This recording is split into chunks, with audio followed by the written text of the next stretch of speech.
পৃথিবীর মধ্যে 6টি শ্রেষ্ঠ দোয়া, এই দোয়াগুলোর আমল যদি কোনো বান্দা বান্দি করতে পারে তাহলে পৃথিবীতে যতগুলো দোয়া আছে তার ভিতরে এই দোয়াগুলোই সর্বশ্রেষ্ঠ দোয়া বলেছেন নবী করিম সাল্লাল্লাহু আলাইহি ওয়াসাল্লাম।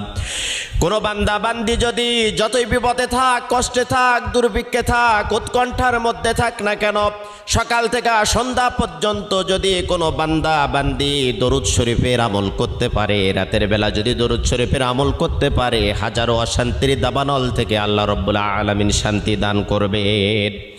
1 নম্বরে দরুদ শরীফের আমল করবেন। 2 নম্বরে ইস্তেগফার।